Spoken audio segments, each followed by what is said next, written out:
Hello, everybody. Welcome along to the Rangers Rabble podcast. This is your post-match reaction as Rangers fall to yet another Old Firm defeat in the Scottish Cup final today at Hampden. Joining me is Scott Kerr, Connor, and Ian. Welcome along, gents. Hello to everybody in the comments. Hello to everybody watching on YouTube, Twitter, and Facebook, whatever platform you're watching on. Please share, subscribe, like, follow, retweet, all that sort of stuff. So yeah, final game of the league season, and Rangers fail to win yet another trophy. We will take a dive into why. We will discuss some talking points from the game and whatever else you guys put in the comments. Connor, my friend, thoughts? Furious is my thoughts straight off the bat. Yet again, we fail on a big occasion when it matters against them, and that's not good enough. I mean, look, I do feel very unlucky with that one today. I don't think they deserve to win that game at all. I think we were okay the first half. I think they controlled the tempo a bit, but in terms of chances and things like that, it was very 50-50. There wasn't much, there was maybe a fag paper in it. Second half, though, in particular, I thought we were really good. We were pressing them. We were doing all the things that we spoke about beforehand that we were looking for us to try and do and get into their faces, albeit we didn't get the goal ultimately that we did, or we did, but it got ruled off. And I just feel as if to lose it like that at the end when we had them pinned back and we let Bernardo run free as a bird through, and then that happens with that. It's not good enough to fail in those moments. But I have sat here plenty of times over the course of the season and in these other games and absolutely battered and slated how poor our performances have been. I don't think I can do that in absolution today because I don't think it was a bad performance for us. I think there were moments in the game that we didn't get right and it cost us. I also think we're very, very unlucky. That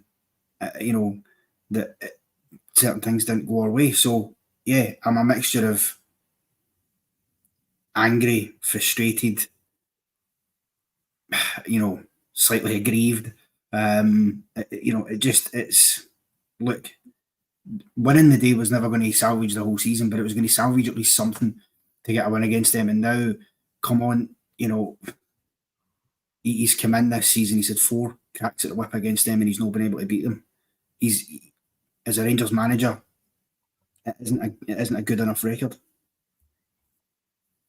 No, it isn't. And look, I can already see from the comments and from the chat that we had before we started, which is why I had to push the time back a little bit. Look, everybody's going to have different opinions. Everybody's going to be pissed off, annoyed, frustrated. People will be looking at different players. People will be looking at the manager. Other people won't be looking at the manager.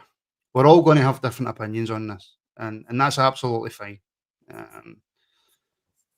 But yeah, Kerr, so obviously you weren't on the pre-match with us, but Ian Lamb over on Facebook is saying, hi guys, better performance, but same outcome.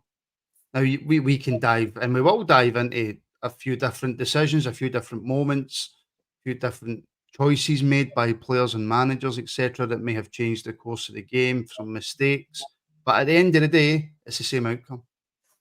That is, Martin. I think we all kind of knew that. The longer the game went, and I thought the second half we were really good to a point, and I thought we didn't create a lot, but I thought we were comfortable in the game. But it was always in the back of your mind, if they get a chance, we'll score it. Whereas if we get a chance, we don't. Because you've seen this story that many times, especially this season, but over the past. And we can look at a good parts, we can look at a bad parts, but the pressure's on the manager. He needs to make sure in the summer he gets it right, because I think another 1 or 2 more defeats, and I know for a match, he might not be around much longer. And I'm not saying I'm going to put pressure on him, but he doesn't help himself at times. I thought he got his tactics in this spot on the day where he had to work with, because we kind of stifled him to a point. They didn't create a lot either. So, listen, it's these things that's happened this season. Luck's went against us. I know actually a lot of things you make your own luck, but especially today, I thought we didn't really have any luck at all. I thought everyone went against us, every decision, every single thing. I thought the ref was very poor, but we know the refs in Scotland are poor and probably just get worse in the column. But we don't help ourselves, Martin. We don't, and we all look back and said we needed a nice striker in January, and it's proven to be the point. Since January, we've struggled for goals. We've struggled today for something up top because Dessers has done well to a point, but he's no one. I mean, he gets injured or he's out of form. Nobody else is step in there. So we struggle with that. You see him bringing two attacking players off the bench and we bring on Matondo and Scott Wright. When that kind of happened, I said to myself, this game's gone, because I thought that's the turning point for us. I thought it was poor decisions. I know people argue and say Campbell Lass or Silver that, but even when they're not playing great, there's still more about the two in Matondo and Wright. So I just think it's one of these things we've got to look at. And somebody say that they got off Dessers' back. Listen, I thought Dessers was hiding the day. But I'll say he scored 22 goals, he's done relatively well, but we can't get the season next season with him as a starting number 9. I mean, I think we all agreed that before this. I think we agreed that months ago that he can't be the starting number 9. Ian, we've got quite a few super chats that have flown in, so I'm going to take the first one to you. It's from Direbus or VI Rebus, depending on whatever way you want to look at it. Nick Walsh is a weapon. Clement will shore up the defence in the summer and get the deadwood out. Half goals and Lundstrom, Borna Barisic, etc. Celtic are bang average.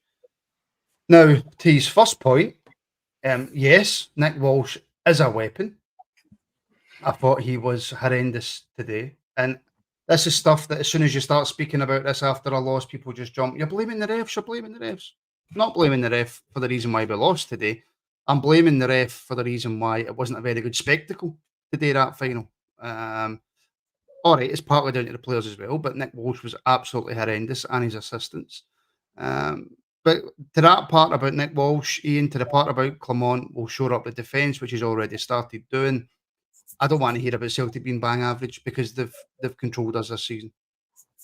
I don't care if they're bang average, greatest team on the planet, or really, really poor. I don't care about them at all. All that matters is the blue side for me. And we're again, if they're bang average and we can't beat them, what does that make us? So we're less than bang average in that sense. Nick Walsh is a weapon, but I don't generally criticise refs too much after a defeat. The best time to criticise the referees is when you win, because then you can't be accused of sour grapes and whatnot. There were some decisions in there I didn't understand today. I think Clement has told Nick Walsh at one point during the game what he thinks of him. That was probably the best part of it. And I can't imagine going into next season with the 3 names written on that screen right now. They better not be there. Oh, yeah, fair enough. And again, D.I. Rebus, thank you so much for the support. Greatly appreciated. Before I come to the other super chats, Connor, a word on, and this could go for a full hour, I suppose. A word on the referee, Nick Walsh today. Some of his decisions were perplexing, I think, is the nicest way I can put it.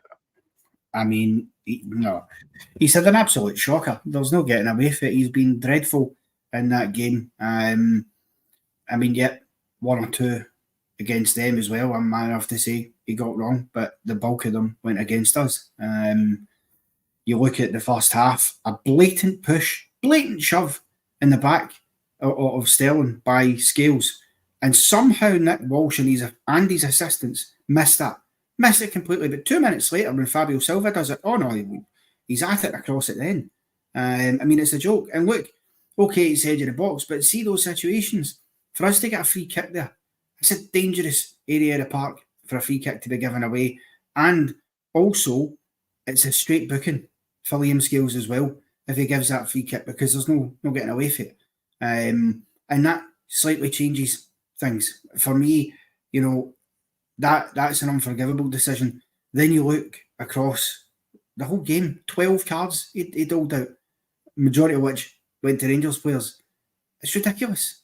One of them he gives as well. I mean, again, Sterling involved. He makes a great tackle, just at the edge of our box to win the ball back and get us on the counter-attack.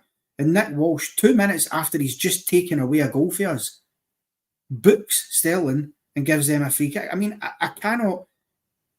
You know it's bad because even Michael Stewart, you know, notoriously anti-Rangers Michael Stewart, and he was for word go in that game today as well, so he didn't disappoint.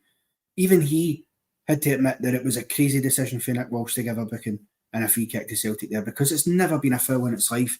And also at the game, it was the same constantly.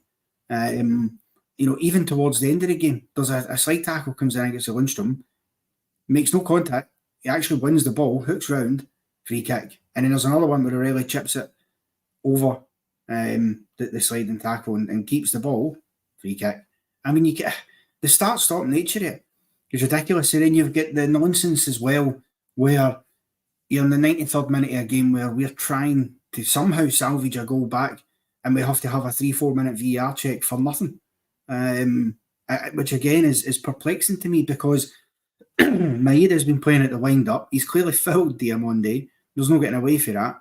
And they're checking to see if there's violent conduct on the part of Diamonde. They're actually checking to send Diamonde off when he's been fouled. I mean, it's incredible, the level of incompetence. And, you know, I know a lot of people might say with the goal, yeah, there's a shove on Hart. It's very subjective. I said before we come on, I think we're unlucky for that to go against us again, because it just seems to me that goal, depending on the referee, might well get given. In fact, at one point, the commentators said the goal was given, and then there was a mass confusion because nobody knew what the hell was going on.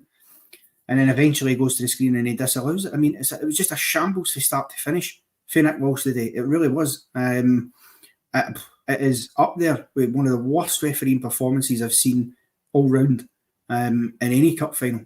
Dreadful. He pretty much lost the game for the beginning, to be brutally honest with you.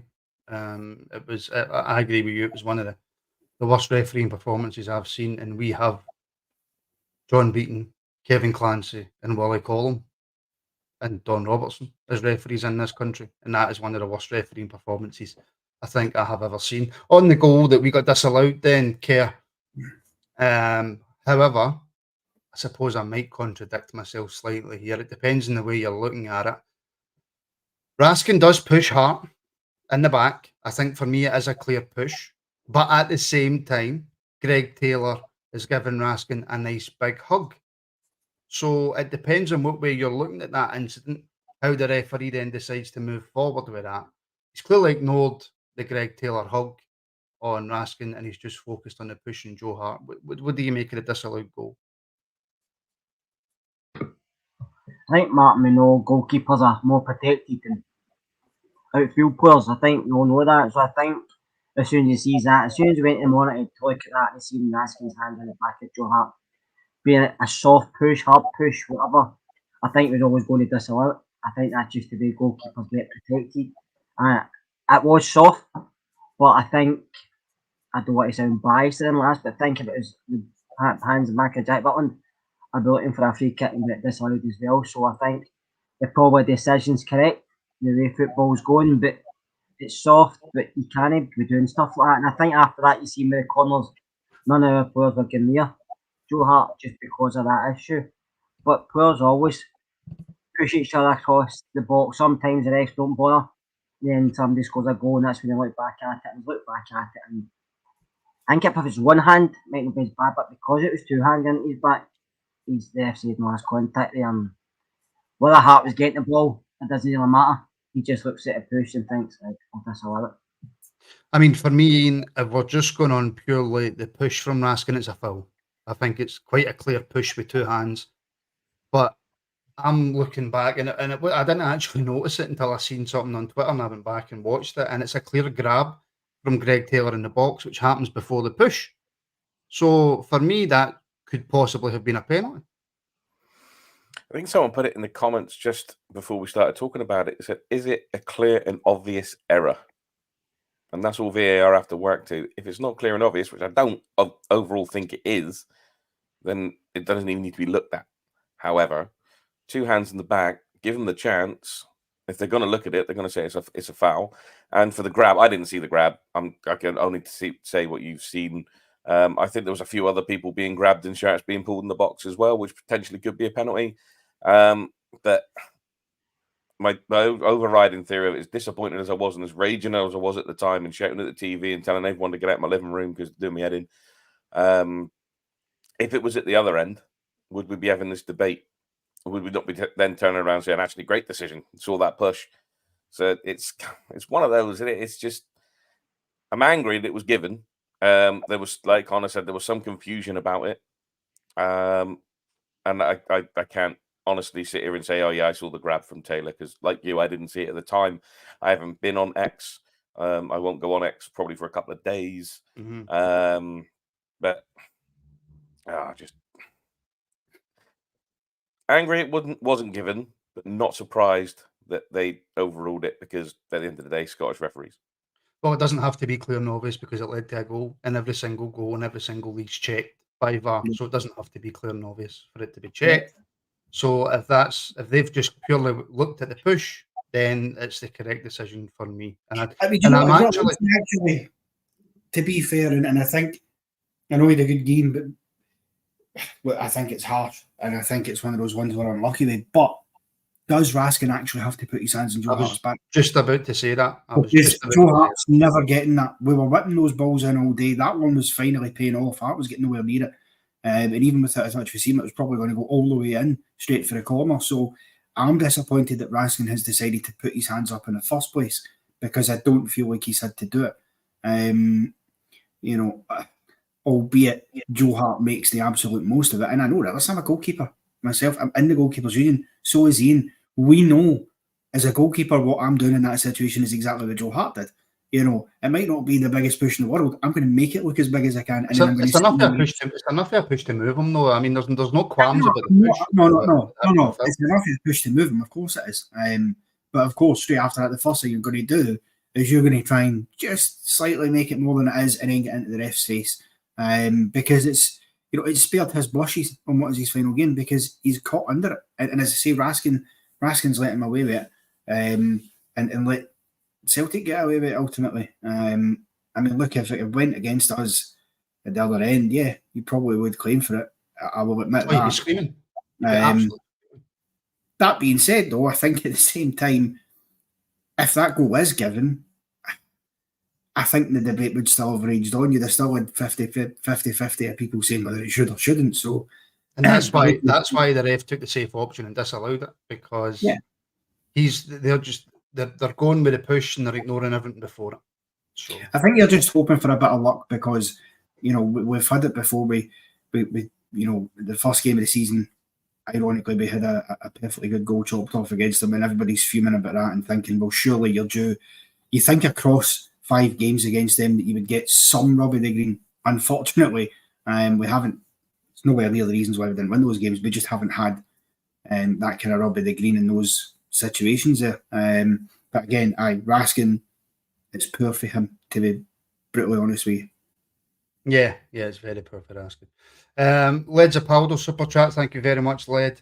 As always, another massive contributor to the podcast. Kerr, the game didn't deserve a winner. If you think any team played well, you're nuts. Didn't see a second of football today. The quality was comedic at times. I'd make them hand Celtic the trophy. Disagree slightly with that. I thought, it was very stop-start. I'll give Led that 100%.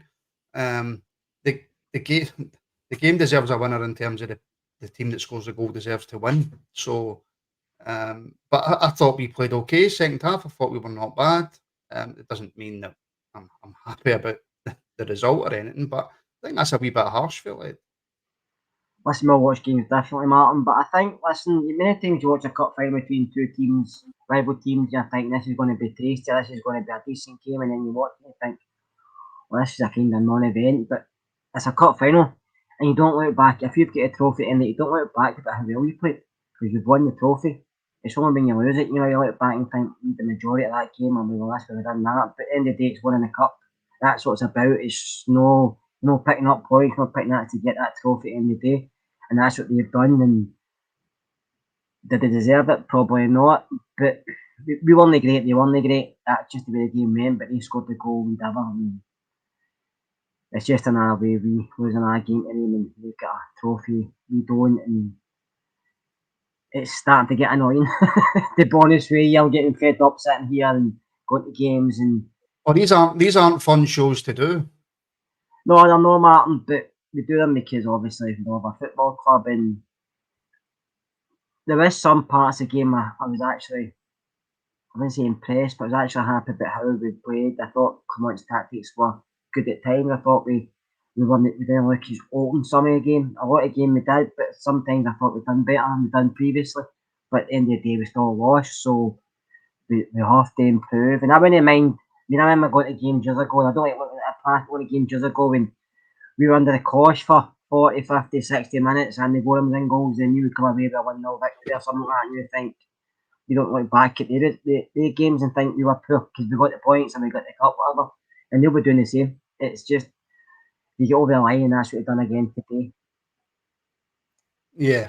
And again, Led, thank you very much for the support, buddy. It's greatly appreciated. Another contributor to the Rabble, Charles, with a super chat. Thank you so much, Charles. Ian, Wright and Butland at fault. Butland could have pushed the shot. Though thought we were better. Team Cantwell doesn't turn up in big games. Thought we fought well, but can't put the ball in the net. Didn't see Disallowed goal incident. Just need now a big clear out. The goal then on the 90th minute, Ian. You know what? Wright can't control the ball. He's not good enough for Rangers Football Club. We all know this. The manager, I think, has tried to go with a bit of pace towards the end of the game because he could see that we were getting at Celtic. So he's brought Scott Wright on, and common sense, that was the wrong thing to do. However, we do talk about Hampden, Scott Wright. But yeah, Wright's poor touch. But that doesn't detract from a man who we all love and has been sensational all season. Doesn't detract from Jack Butland, who effectively cost us the Scottish Cup. Yeah. Now there's a line of things when goals happen. We all know that there's a line of things that happen. So it starts at Scott Wright. How Scott Wright can't control a ball that's being played to him from 5 yards away is beyond me. But he starts the process off. So we've still got time between where Scott Wright is to when Bernardo hits that shot to sort something out. Now, they've played the ball forward. Bernardo's ran in acres and acres of space. The defence aren't pressing him. Midfield's gone missing at this point, mainly due to the fact that Wright's let the ball slip under his foot. No one's closed Bernardo down. So there's your second error. And then your third error is the one that unfortunately, for a man who's had a hell of a season for us, it's a costly one. And as goalkeepers, when you get it wrong, you get it wrong. And everyone will remember it. He's got ahead of the ball somehow. He's not put it anywhere else but in the most dangerous of areas. And Ida's there. Because we all prayed for offside, but it wasn't. And as much as Wright doesn't control it, and as much as we don't close it down, Butland, I know it moves, but I feel that Butland could have done so much better with the ball. But, and I'm not going to say that he's got credit in the bank. He's cost us a goal, which has effectively cost us the Scottish Cup final. And I hate to say it, but unfortunately on this occasion, Butland has had a moment that goalkeepers hate, and I bet he himself probably wants the ground to swallow him up. But yeah, the ball's moved and he's tried to preempt it and he's got too far ahead of it. I hate to say it, but he could have done a hell of a lot better. Yeah, and again, Charles, thank you so much for the support, buddy. Yeah, Connor, it's really difficult to have a real go at Jack Butland.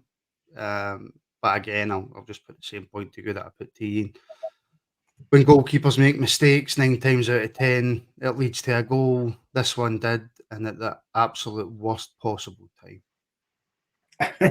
I mean, it doesn't get worse timing wise than that, because that ends the game in all reality. Because okay, there's 8 minutes get added on after that, but it just takes the win completely out of yourselves. Because we had, at that point, we were in the ascendancy. We were the team who were,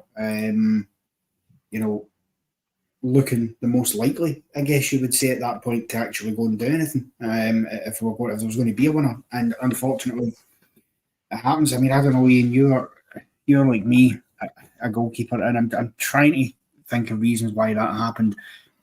It looked to me like he's gone just a fraction too early, Butland, and the ball has moved mid-air. I think he's thinking this is going right. He's just slightly gone.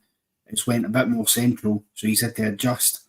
And I think in doing that, that's sort of hampered him from being able to sort of palm it wide or anything like that. But under normal circumstances, you'd expect him to catch that there. I think as well, if we're being honest, even in the follow-up for Ida, I can't believe that none of our defenders went with him to at least make an attempt to stop him. But it is, you can't hide to the fact that he's made the mistake there, Jack Butland. I mean, Ian, as I say, is there any defence in your mind as a goalkeeper like myself? Can we stick up for the Union? Did it move? Has he just gone too early? I mean, if it's me and I've done that, the first thing I'm doing is standing up and shouting at everybody else. As a goalkeeper, that's what you do. You blame everybody else. It's not your fault if you'd have just done something.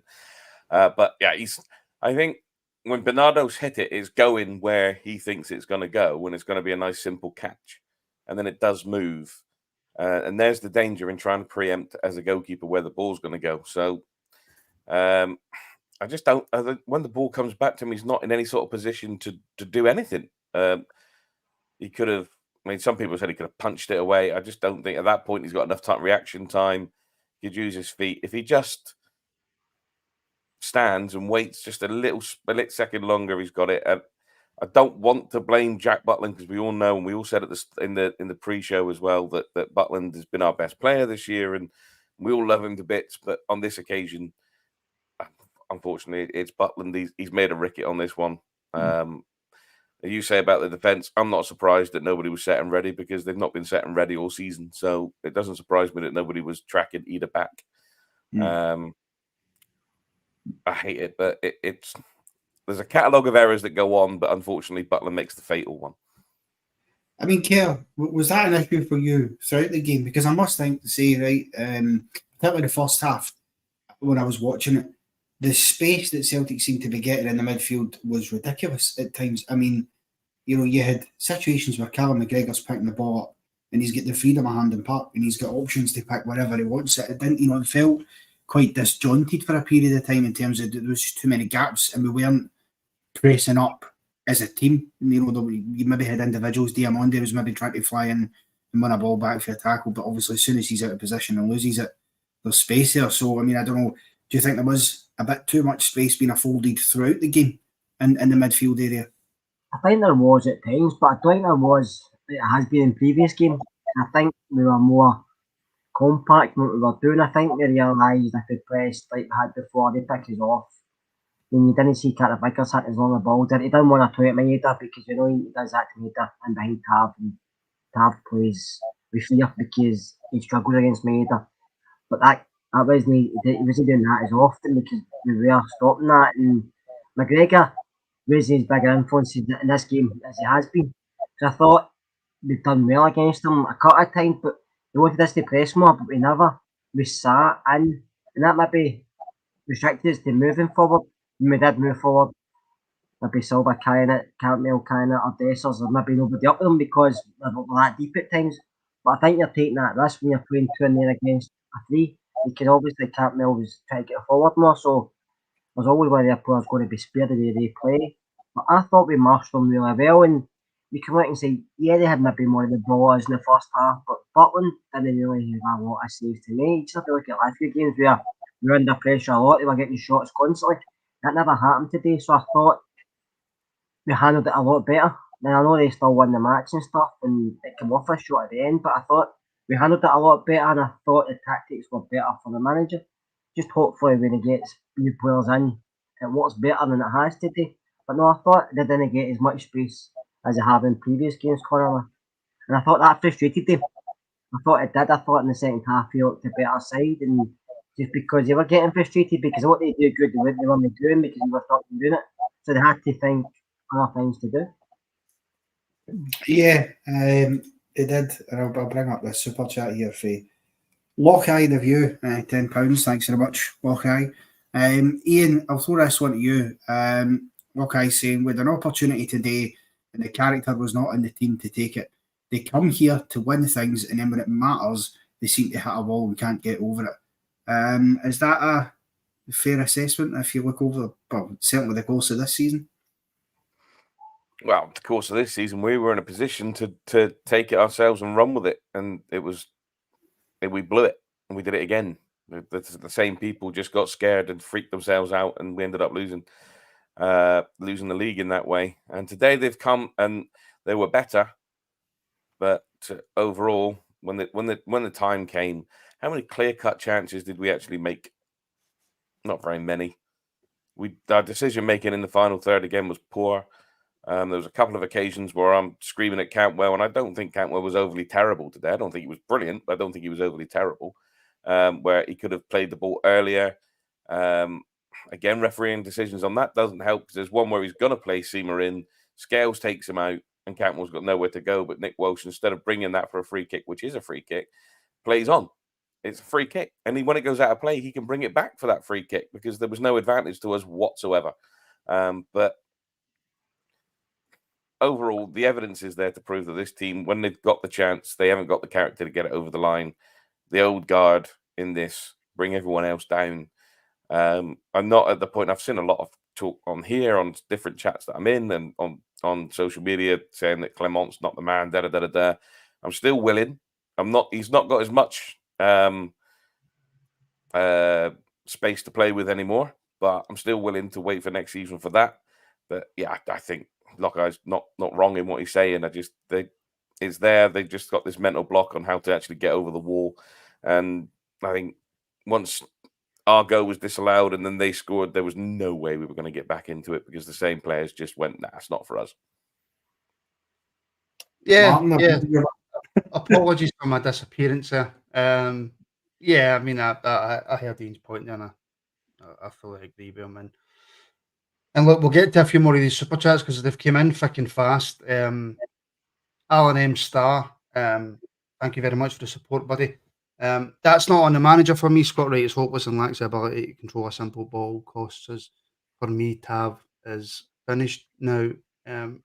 Kerr, the manager was always going to come under scrutiny if he failed to win today. He's now obviously got a worse record in the same amount of games as Michael Beale. But Alan's making the point that today's not on the manager, it's on the players. It's probably a bit of both, Martin, to be fair. The manager has to take some criticism because he's still picking some of these players and playing, even though they're not performing. And I know you can turn around and say there's maybe no anybody else here. But try other players, like Cole McKinnon's a bench. I thought Robbie Fraser done okay the other night and another week, sorry. So there's things he could try, but obviously he goes back to the experienced ones, the ones who's been here the longest, the one who he thinks can handle it. And listen, Tav, I've stuck up for Tav a lot over the years, but I think we can tell he doesn't play the same. I'm not saying enthusiasm, he's not playing the same dynamic as him. He's not him down the park as much. I think against Maeda, you can see he plays with fear. He knows he can't do what he used to be able to do, and I think he knows he can't catch him once Maeda goes. He's just not getting legs to catch him, so you can see he gets deeper and deeper and deeper. So I think next season Tav can't beat the club. But you know, the only one I think, Lundstrom, Golson, and the manager has to start, I won't say that fresh, but he has to start with more of his own players. I think he has to bring in younger players with a bit more pace and energy. And I thought Diamand is getting a bit of abuse, but I thought he was actually okay today. I thought him and Raskin actually played really well together. And I like to see Sterling next to him. I think that would make it more harder to break down. I prefer Sterling more central and do it right, but I know he plays there at times because the manager likes him there, and also it gives Tav a bit of support, I suppose. But No, I mean, Scott Wright, to me, he's not been a Rangers player, he's just a squad player, and you can tell that, and that's no disrespect to Scott Wright. We obviously hand in Scott Wright and stuff like that, but if you want to move forward, if you're going to have Scott Wright in your bench, I'd rather have something like Cole McKinnon on the bench. I mean, younger guys you can maybe bring on and Well, he was play on the them. bench. He was on the bench, but he's never going to bring him on, was he? No. He was never going to use him, so, and for what Scott Wright gets paid and stuff, or maybe other players in Scotland we could go and get, or maybe guys that come on and Klopp and can pick off, but Scott Wright's had his time at Rangers. Matondo as well for me. Matondo's, I've never been a fan. I know he scores one goal and you think fantastic effort, but he doesn't do enough for me. He's lazy off the ball. He doesn't look like he's interested a lot of times. He's not the only one, to be honest with you. So you cut the manager back for that. But I think some of the defeats are in the manager with some of his decisions, some of his tactics. But I thought today at the start of the game I was actually quite happy and about to pressure and play some of the guys at lunchtime and stuff. There's another one that'll be away. So I think we'll have to give him next season, or at least the start of the season. But we all know if he loses the first game at Celtic Park badly, then he's under pressure straight away. And he'll probably know that himself as well. Yeah, he absolutely will. And I appreciate Perry put this super chat in. And by the way, thank you very much, Alan, for the support and Perry. I appreciate he put this super chat in before we started talking about Scott Wright. But Connor, why is no one coming after Scott Wright? He completely misses the ball under no pressure, which leads to their goal. Unforgivable. I mean, it's hard to disagree that it's unforgivable, but at the end of the day, we all know the limitations of Scott Wright. And you're on mute. Well, that's a yellow card for me. Probably a red if Nick Walsh is watching somewhere. Honestly, he was handing him out like it was people's birthdays. But Perry, no, I agree with you 100% that, it's so poor for Scotty because it's a decent pass through. And why is the days just take that? And for some reason, just lifts his foot above it. And I hate when players do that when the balls are across the ground. It's this idea, especially when you're Scott Wright, you don't have that ability really about you where you're trying to take it in so you can sort of trap it and then spin. And with greatest respect to Scott Wright, he might do that 1 out of 100 times, but he ain't that type of player. He just needs to take that in nice and simple and play it. And he makes an absolute hash it. There's no getting away from it. And I think, again, when he came on, it did change the game. I do think that comparatively, I thought Matondo done okay compared to Scott Wright, to be fair. I know we're lumping him in together, but he was better than Scott Wright. He had one decent run, to be fair. Yeah, true. And I suppose Scott Wright did actually fizz a decent ball across the face, which if somebody had gambled, probably is a goal. So I guess, but no, I agree. I hate seeing Scott Wright come on the park because I think you are probably the same. As soon as I hear the name Scott Wright is coming on to replace whoever, my heart sinks and immediately goes, fuck.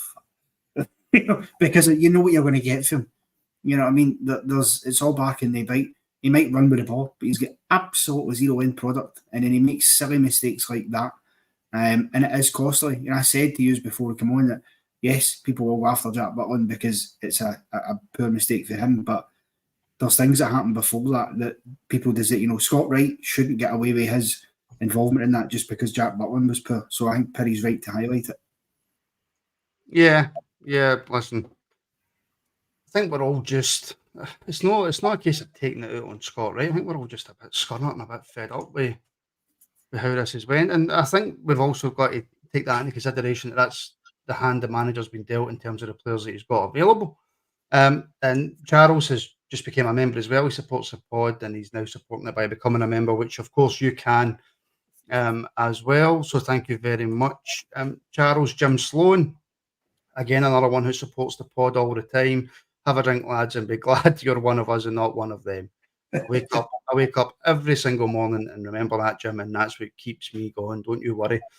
Thank you so much for the support, Jim, as ever. So many comments. Davey has been a member for 2 years. Thank you very much, Davey. Clement is not the man. Mark Doyle has been a member for 15 months. Only positive was we looked better than them today. Ian, first of all, on Davy's point, Clement is not the man. I think you're going to probably start seeing that a bit more now and his record probably lends him to that type of criticism. And also, there's no positive today. No, there's no positive. I don't care if we played well and they played that well. We did kind of play well, and they weren't at their best. But at the end of the day, the only thing that matters is that result, and we are on the back end of it again. So there's no positive to come from it. I don't care how we looked. It means nothing. There's nothing in the record book that says the 2024 Scottish Cup final won by Celtic, but Rangers look good. So, at the end of the day, it's the result that matters, and there's no positive to come from that result. On the other point of Clement's not the man, I've seen another point where he said that he needs to. That Davey said, "Sack him now, sack him tonight." That's not going to happen, and neither it should, because he's playing with the players that Beale brought in, the players that he actually did bring in. When you think about it, in Diamande, Silva did have moments, and Cortez looked the player when he came in. If that's the sort of players he's looking to bring in, then next season for me will be different, but only time will tell.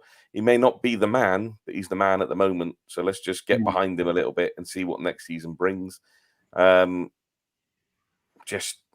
It's going to take a little while to get over this, but thankfully there's a summer of football to hopefully watch as well. So that'll make it a little bit easier. But by the time August comes around next season, then we're ready to go again, and I'll give him my full support.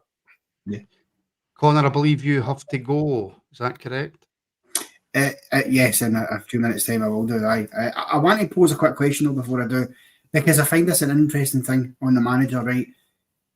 Because the opinions I'm hearing, they're sort of, some people say he's out, some people say he's in, but there's a lot of people seemingly saying that, well, because what's happened today, and that's 4 Old Firms he's failed to win, he's got the first one of next season, and then his job's under serious pressure. Is that not a bit mental? Because say that game happens in September, right? We'll have given this man a full summer transfer window, and there's people here who will legitimately call for him to be sacked should he fail to win at Parkhead in the first Old Firm of the season. And to me, I mean, I don't think he should be sacked. I'll quantify it. But if you would think if the board were even contemplating making a decision like that, they would probably just do it now rather than waste your time giving him a full summer just to sack him because he doesn't beat Celtic. To me, that seems lunacy to do that. And it shouldn't happen, in my opinion. But whoever wants to answer that question, by all means, because I just find that. I think it just comes into the fans' corner. If the fans turn on him, the board usually take action. You see that with Beale. You get money to spend, and then the first few months of the season was poor. The fans started turning, and the board said, we have to react to this. Because once you lose your fans, the board don't like that. And it's usually the fans that cause, I know players cause managers their jobs, but it's usually when the board see the fans turn, they start to react because they say, we don't want to lose the fans either here. And I think if the fans did, I agree with you, I don't think he should be sacked. I think he should be given the full season, but after that, then it may hinge either way, unless it's a really bad season next season.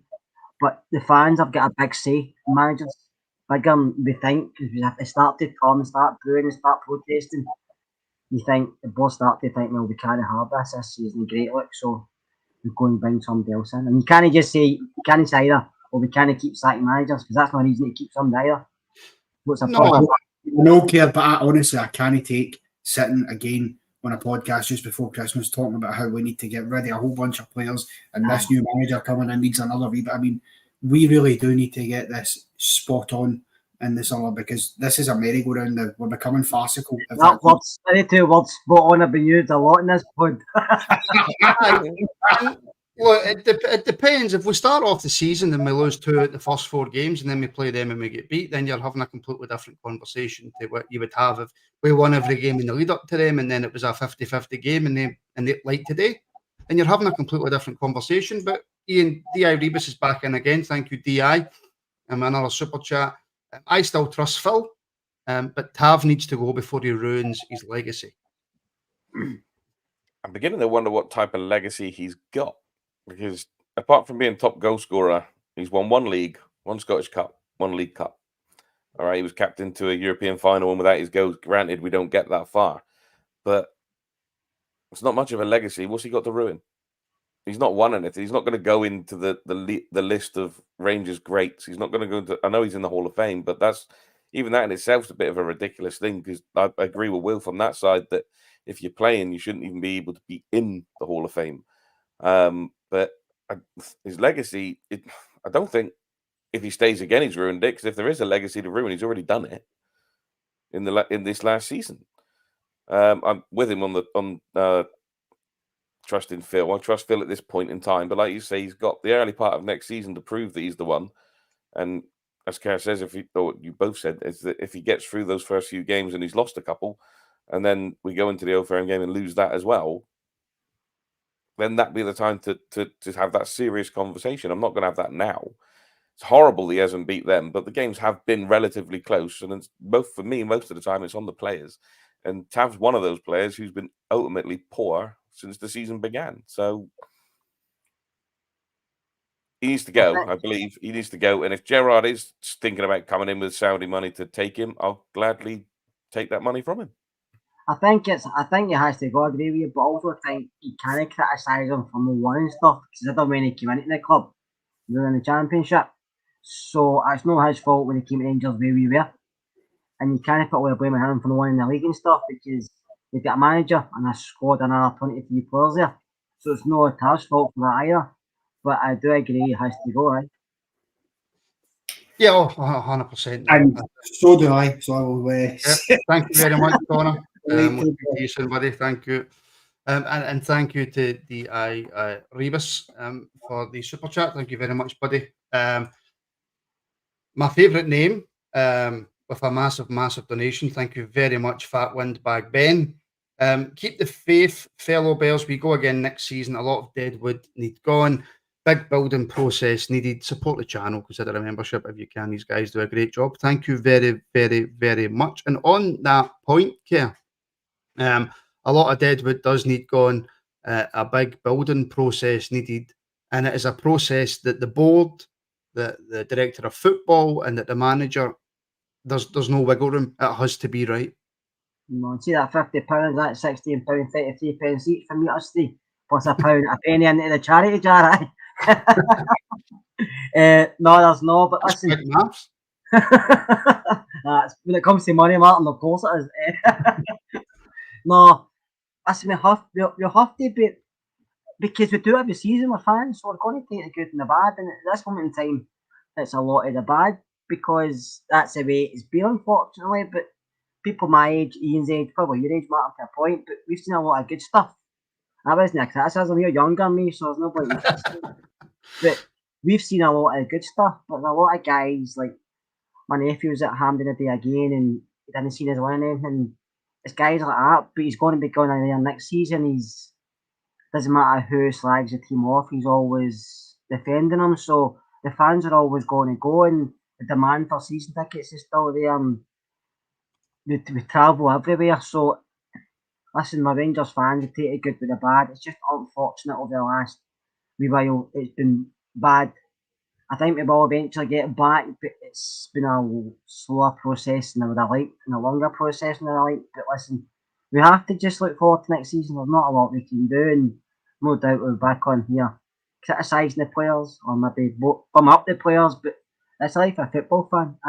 Every result makes you think differently, doesn't it? Walter Smith always says that this club, you're 2 defeats, 5 faces, and he was spot on. So you just have to keep the faith, because we've always done it and we always will. You stay on, Martin. You wake up every morning and proud to be Rangers fan.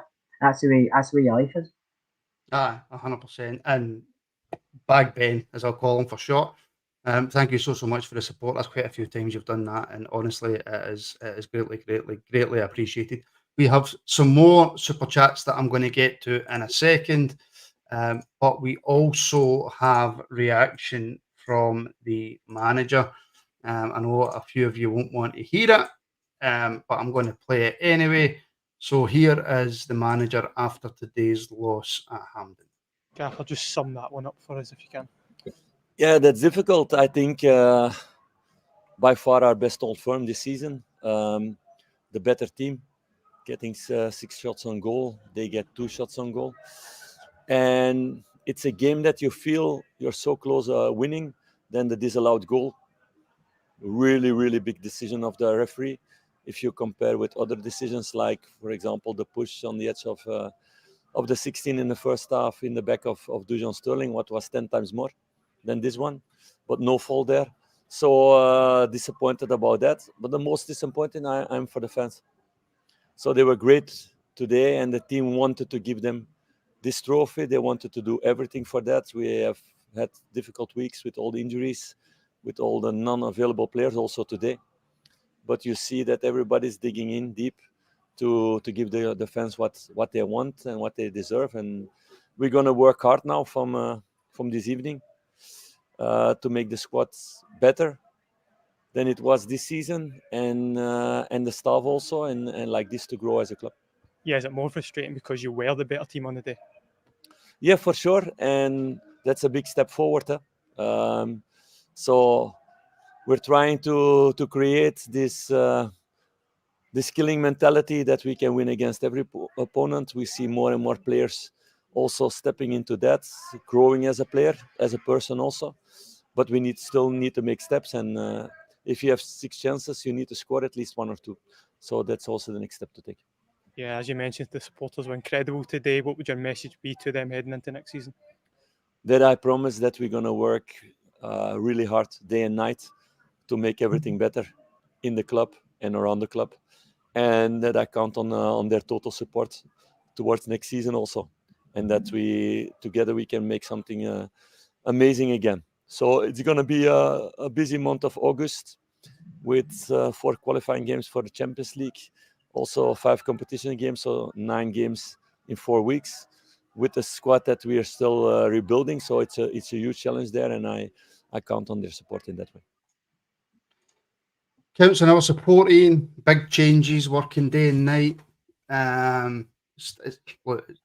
You want to hear that there's going to be changes. He made a reference to the fact that we had 6 chances and didn't score, and that's got to change. I don't really know what else you could possibly say after that, do you? No, No, but the six chances were not huge chances. We didn't really make anything absolutely clear cut. I would say that our corners today were dangerous, and Tav could have scored from every single one of them. So that was obviously a tactic. But yeah, he's not going to come out and criticise the players now. What would be the point with the season officially at an end? But we got a big rebuild in the next season, and we're going into this, and then unfortunately, the bit where he said, well, we've got 4 Champions League qualifiers and 9 competition games already sounded like he was making an excuse, if I'm going to be picky. But there was a couple of chances where we were kind of through on goal, or it wasn't clear cut, but the shots were just scuffed. Yeah, which we should have done better with. It's the decision making again coming into it, and having the composure to make a finish. I think someone said that we lack that poacher mentality in front of goal. So he's not going to come out and say anything different. We know his pre-match and post-match interviews. He's very well media trained, so he's going to come out and say what he needs to say, but nothing too sensational. You can't really argue against what he said, really. No, and can I just say welcome on board Rain578, who's a brand new channel member. Thank you very much. And he's also put in 2 super chats. The first one is Tav is a serial loser. And the second one is you get rid of these serial losers that are controlling the dressing room care. Do you think that's an issue that the managers had to put up with for the majority of his time at this club? The fact that there is too many people in that dressing room who are in fact just serial losers? That's one of the reasons, Martin. Another one is probably lack of quality when we really need it, especially top end of the park, but that's not been helped with injuries. But listen, we need a revamp. I know we done a kind of rebuild last season, but it wasn't what we wanted. I think he has to start building for the back and go through the team. Obviously, put in the Blight left back. If we get Danilo can come back, we don't know how he's going to be. If Cortez can come back, I don't know what's going to happen with Seamer. There'll be another midfielder, and if Cordova comes in, or Cordova, what you like call him, comes in. Listen, he's starting right for me. He's looking at players for the back, because that's what you need. The back four's been an issue all season. We concede goals first quite a lot of time, and we let in too many. There's a lot of times we concede and then we start to react in the park. We've done it in a few games, done it against Hearts, recently done it against Dundee. So I think if we can show up a back line and move forward for the team, I think that's progress. My only concern as a goalie, I know we can get a lot of money for Butland, probably, because it can only cost us nothing. I know he's made errors. When a goalie makes an error, it's always highlighted more than any other player on the park because it can cost you the game, which it has done today.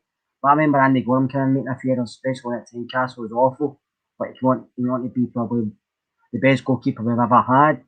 So I don't know if I would sell Butland unless the offer was really, really a lot of money, like too good to turn down. Because if you sell him, you might think they've got this money to spend, but so do other clubs.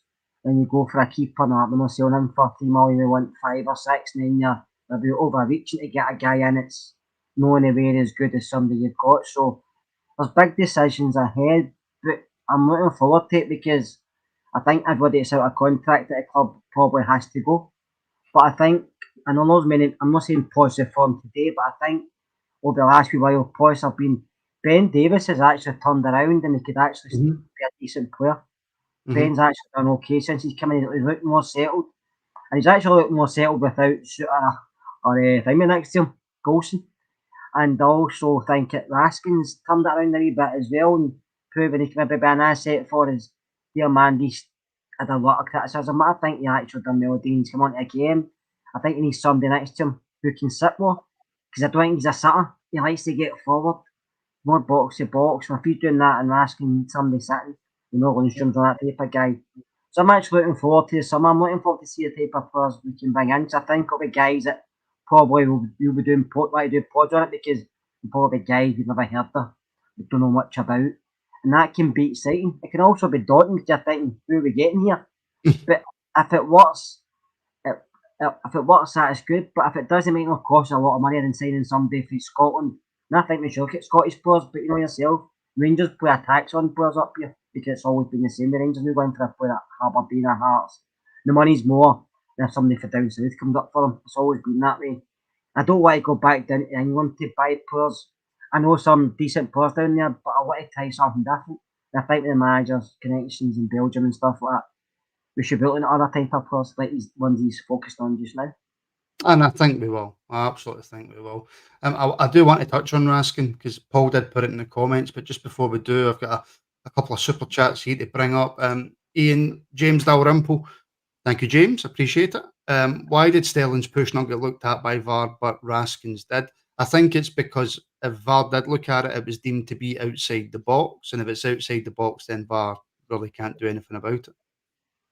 Yeah, if it's only for if they can't get involved in free kicks, and the push started outside the box. I don't think it continued into the box from the replays that we saw. So VAR can't do anything. They looked at it because obviously they looked to see if it had gone into the box and that sort of stuff. So they can't make a decision on free kicks. So that's why that wasn't given. That and Raskin's, like we said earlier on, whether we agree with it or not, it led to a goal, and all goals get checked, and that's where they've found the push and chalked it off. Plus, Nick Walsh is a cheat. And there is that option as well. That is the view of Scott Kerr, not the view of the Rangers Rabble. I'll say Nick Walsh is an awful referee. It's going to get worse. Well, I can get that on would have board. Probably been a better way to put it. Absolutely get on board with that. Who lost the plot after about 50 minutes and didn't know what he was doing. I think he lost the plot for the start of the game, to be honest. But Ian, I'll come straight back to you. And by the way, thank you very much, James, for your support. Jacob and the Starry-Eyed Shadows, thank you very much for your support as well. Ian, great band. Big Phil needs time. He's picking up pieces of an injury-ravaged, unbalanced team lacking in quality. So as long as he's back, we will be all right. I think we've seen that he likes to play with wingers, and the one thing that we kept losing this season was wingers. So we've not seen what he actually wants to do full time. He's had to make do, and we've lost a complete defense at one point in this season. We've lost a complete midfield at one point in this season, and we've lost so many strikers. We've been left with Dessers to play up top by himself for predominantly most of the season. I've never known a season like it for injuries. So he's not wrong. We've had an injury-ravaged season, easy for me to say. And I've not even been drinking. And we haven't got any quality because the man who was been before him I was given the keys to the safe and wasted a lot of money. And it's those players that are going to be shifted out come the summer. So we have to give him time. we have to wait to see what he can do. And if I say that he likes to play with wingers, hopefully we'll see the evidence and we'll see the change come the start of next season. Yeah, and can I just say that Jacob and the Starry Eye Shadows, you can listen to their stuff on YouTube right now if you just search for them and YouTube as well. And thank you very, very much for the support. Charles is back in again. Again, thank you, Charles. If we sign Kelly, he's not coming at 28 to play second fiddle. I think Butland's gone. I mean, I'd probably prefer to leave this till Monday to speak about it, but Charles has put in his super chat, so we will answer the question, Keir. Liam Kelly coming back, was that a surprise to you? And if he is coming back, is he coming back to be second choice? Yeah, coming back to the second choice, and it's no surprise because there's been rumours going about it for months. And I think there's been rumours from the Kelly family saying that Liam was coming back. Listen, he was first choice at Motherwell. I don't know what his wages are there, but coming back to being second choice at Rangers, the club that he grew up with, basically, going through the youth academy, it's probably a no-brainer. He's going to earn a good bit of money. He'll be second choice behind Butland if his days, or whoever else comes in, or somebody else comes in, might have a chance to be first choice. To me, he's not good enough to be first choice for Rangers, but that's just my opinion. But I think he's a decent backup, but he's not good enough to be first choice. But McLaughlin going, I mean, Robbie McCrory wanted him to go out and play first team football, and because I think Robbie has to, because I think his career's stagnated really bad. So I think he has to go and play first team. So I think we need somebody in, and I think it's a no-brainer. He's out of contract. He's not going to break the bank wages-wise. They're Scotland at a nationalist, so and he's only 28. So I think as a second choice keeper, it's a great signing, but no first choice. I would be annoyed if I was Motherwell and my captain was leaving to go and sit on the bench. You like Mario Martin, so you should be happy. I live right 2 seconds away from it, so I have got nothing against Motherwell. Just in case I'm there at any point. But if you're Motherwell, you would be raging that your number one goalkeeper and your captain was leaving to go and sit on the bench for another football team. But if it's a decent second choice for us, I don't really care because I can't stand Motherwell. But yeah, okay, we'll wrap it up, Ian, with a question from our moderator, channel member, and all-round good guy, Paul McGarrigle. He wants us to discuss Nico Raskin's performance, because we haven't really touched on the game, to be honest. Nico Raskin's performance today, has it given you any confidence for him in the team next season? Did he do enough? Obviously, we've discussed the goal, but out with the goal, his general play. Raskin, for me, overall, played well today, particularly second half. I thought he played quite well, and it gives me confidence in him moving forward. Again, he's had another one who's had injuries here and there throughout the season, so his season's been stop-start, left on a bench a lot. And if he has been fit to play more games, then that's the only question: is why is there an issue in the background that has now been dealt with? Because obviously he's come in and stayed in. But I thought overall, Raskin was decent today. Did what I wanted him to do. He got in amongst it, about it, and tried to be the terrier. I'll refrain from using the words I used in the pre because I've used them up. Yeah, I thought he had a decent game today, and going forward, I'd rather have him there than the man that came on second half toward the end. If he was, and however manages to stay at the club, I would sooner have Raskin starting going forward. So I thought he had a decent game today, personally.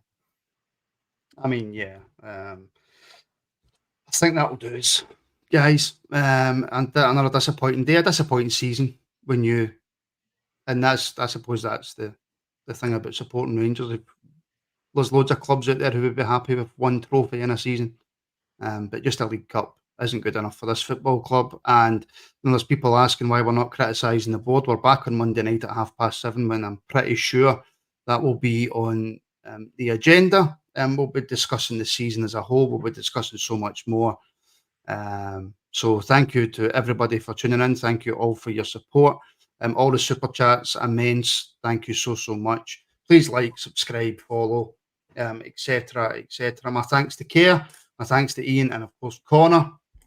And like I say, folks, not our day, not our season, but we move on and we build for next season, hopefully. hopefully a wee treble incoming next season, and if not, at least the league title. But I mean, that's a long way away. But, yeah, we'll see you all Monday night, folks, 7:30 right here on YouTube, Facebook, and Twitter. So thanks for tuning in, folks. And yeah.